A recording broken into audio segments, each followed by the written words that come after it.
Hello, it's me again, the queen of all media, the gossip gangsta, the original influencer. And if you want to stay updated with the very latest on the Justin Baldoni and B-list actress Blake Lively saga, then you know to stay tuned to me. And here is the very latest. As I told you earlier yesterday, the publicist for Taylor Swift's bestie filed a letter of intent with Judge Lyman. Judge Lyman is handling both of the federal cases, his against her and him and her publicist, and theirs against him, his producing partner, his production company, his publicist, his crisis PR expert, a lot of players here. The letter that Leslie Sloan, her rep, sent the judge was short and sweet. It was a letter of intent. It said in this one key sentence, defendants, Miss Sloan and Vision PR Incorporated, intend to move to dismiss plaintiff's complaint. That was yesterday. I told you today. And also today, their lawyers have filed a similar motion. A move to dismiss. That'll be rich. I'm like trying to process this. I could understand some possible arguments that her publicist might make and fail. Because I told you, he's got he's got evidence that the publicist was planting stories about him. He's got receipts. That was an exclusive of mine earlier.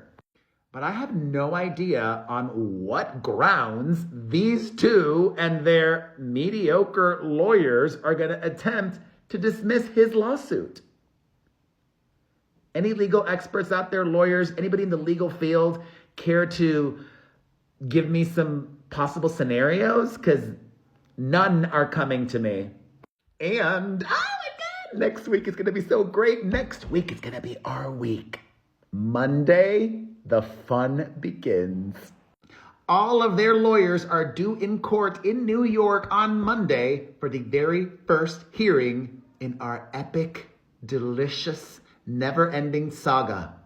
Yes, the lawyers will be in court this Monday for the first hearing, but as I also told you earlier this week, the trial, as of now, is not scheduled to start until March of 2026. So, the letter that they filed today and that her publicist filed yesterday is just a letter of intent. Judge Lyman will set a deadline later to actually file the motion. So, it was a motion for a motion. I got the moves, baby. You got the motion. When we come together, we'll be causing a commotion. And if you did not know, both of their lawsuits that Judge Lyman is overseeing have been consolidated into one legal showdown instead of these two separate lawsuits. And the lawyers for all parties have agreed to this. Oh, we're all getting along in agreement on this one thing. On Monday, the judge will also hear arguments from their lawyers on why Baldoni's attorney should have a gag order placed or not. As I told you all, his lawyer was just responding publicly to what she initiated. I shared with you all the receipts that her team was coordinating with the New York Times for at least a week before she filed her lawsuit against him in December. And his team has text messages from over the summer of her publicist planting stories or trying to plant stories about him. And get this, literally moments ago, Baldoni's attorney said that he wants to take Lively's deposition as soon as possible. It's getting so real. However, her attorneys, this is bonkers. Her attorneys have indicated that she will refuse to let his lawyer do the deposition due to unspecified statements made by Mr. Friedman, his lead attorney. Is that even possible? Can they request which of his lawyers to depose her? I need legal experts watching all my videos and just chiming in. Please, please help me, help me.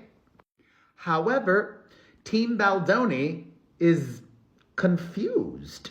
One of his other lawyers, Kevin Fritz, said the following in response to that, quote, "We are unaware of any situation that would warrant the deposed party to have a choice in which attorney takes her deposition.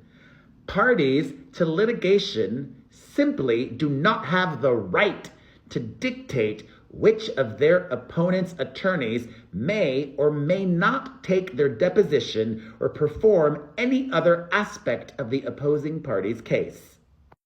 His attorney Fitz wants that issue addressed Monday as well. I can't wait for Monday to come. I'm just so happy about this. I feel like I've reconnected with so many of you, right? And I love myself. I love that I'm unafraid to share the truth and unafraid to share what I truly believe, even if my opinion is unpopular. Like a lot of you are not thinking kindly of Taylor Swift these days due to false rumors, lies, misinformation, and people who I won't even name orchestrating their own smear campaign against Taylor Allison Swift. I love her. You might mock me for thinking I love Taylor Swift, but you know what?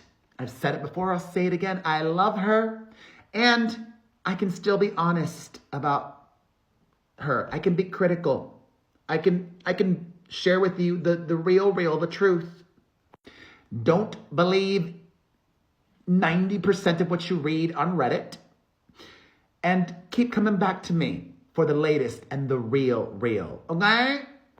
Also, one last thing. If you're a lawyer, well, okay, yeah, I think I answered my own question. His lead lawyer lives in and is based out of Los Angeles. Not only is he, I forget how much he charges per hour, easily over $1,000, but does Team Baldoni have to pay for his lawyer's hotel bill too? As I also shared with you exclusively, his studio co-founder, billionaire Steve Sarowitz, sounds very similar. The billionaire co-founder of his studio is fronting all of his legal bills. Does that include hotel bills for his attorney from Los Angeles? Anyways, thoughts on these very latest developments, and I especially want to hear from lawyers or those in the legal field. What possible grounds could these two have to dismiss his lawsuit against them? Thank you again for watching, for your support. You are amazing, and we don't have to agree on everything. We don't, but I still love you, and I appreciate you. And let's kiki in the comment section.